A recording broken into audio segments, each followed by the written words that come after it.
சரி நெக்ஸ்ட் இவங்க என்ன கேக்குதுன்னா சரி நெக்ஸ்ட் இவங்க என்ன கேக்குறாங்கன்னா போலீஸ் பாதுகாப்பு கரெக்ட்டா அம்மா நீங்க போலீஸ் பாதுகாப்பு தொண்டர்கள் அதனால நீங்க உங்க இஷ்டத்துக்கு பேசுவீங்களான்னு கேக்குறோம் போலீஸ் ஒண்ணும் இல்ல இப்ப திமுக அதே மாதிரி வேணாம் உங்களுக்கு நீங்க டிவி கேக்காரே எனக்கு தெரியும் இருந்தாலும் மதிச்சு பதில் சொல்லிட்டானே இருக்கீங்க ஆமா நீங்க திமுக ஒரு நிமிஷம் சரி நீங்க கேள்வி கேளுங்க நான் பதில் சொல்றேன் திமுக தலைவர் நாங்க திட்டா சும்மா இருப்பாரா கேள்வி கேளுங்க பதில் சொல்றேன் தலைவரை நாங்க திட்டா சும்மா இருப்பாரா கேள்வி கேளுங்க உங்க தலைவரை நாங்க திட்டா சும்மா இருப்பாரா எங்க திட்டின்னு இருக்கீங்களா உங்க இன்ஸ்டாகிராம் அபருங்க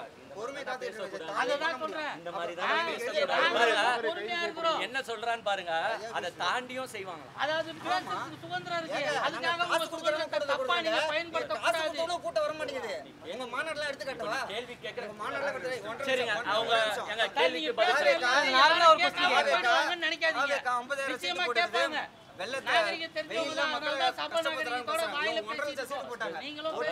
சபநாகரிகத்தோட வாயில பேசிட்டு இருக்காங்களா இல்ல வேற எதுனா பேசுவாங்களா நீங்க பேசுறது சரியில்லை அவர் பேசின்னு இருக்காரு நான் மதிச்சு உங்களுக்கு நான் வந்து விஜய் மாதிரி ஓடி போல குத்துன்னு தானே இருக்கேன் விஜய் பிரஸ் மீட் குத்தாரா இது வரைக்கும் வாழ்க்கையில ஆமா திருச்சி ஏர்போர்ட்ல ஒரு எல்லாத்துலயும் நீங்க எதுக்கு ஓடி போறீங்க உடனே விபத்து நடந்துட்டீங்க ஓடி போறீங்க ஆனா இப்போ பத்திரிகையாளர்கள் வந்து அன்வான்டா பேசுறாங்க அப்படின்னு சொல்லிட்டு அரெஸ்ட் பண்ணிருக்காங்க பத்திரிகையாளர் ஃபெலிக்ஸை வந்து அரெஸ்ட் பண்ணிருந்தாங்க அவர் ஏன் அரெஸ்ட் பண்ணாங்க சரி நான் சொல்லிக்கிறேன் கேட்கணும் பொறுமையா டிஸ்டர்ப் பண்ணாம எப்பவுமே வந்து பாத்துக்கோங்க கேள்வி கேட்கறது ஒரு அரசை கேள்வி கேட்கறது தப்பே கிடையாது ஏங்க நீங்க ஏன் போலீஸ் ப்ரொடெக்ஷன் தரல எஸ் குட் கொஸ்டின் ஏங்க கம்மியா கொடுத்தீங்க எஸ் ஓகே கொஸ்டின் ஏங்க இந்த இடத்த கொடுத்தீங்க அசம்பாவிதம் நடக்கும் தெரிஞ்சும் தமிழ் அரசு ஏன் கொடுத்தீங்க அதுக்கு அவங்க எக்ஸ்பிளனேஷன் நெக்ஸ்ட் தருவாங்க ஏங்க இவங்க இதை தான் கேட்டாங்க அதை தான் பண்ணாங்க நாங்க இவ்வளவு போலீஸ் போட்டோம் அவ்வளவு போட்டோம் ஆனா பத்தல நெக்ஸ்ட் இது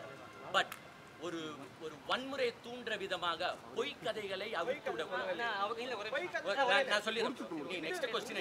என்ன தெரியுமா சொல்றாங்க பதில் சொல்றேன் அவர் என்ன தெரியுமா சொல்லிருக்காரு அங்க வந்து பாத்தீங்கன்னா குண்டர்ஸ் உள்ள போயிட்டாங்க ஆமா சார் உங்கள மாதிரி ரெண்டு பேர் போய் சேர்த்து ஐயா பேச விடுங்க ஐயா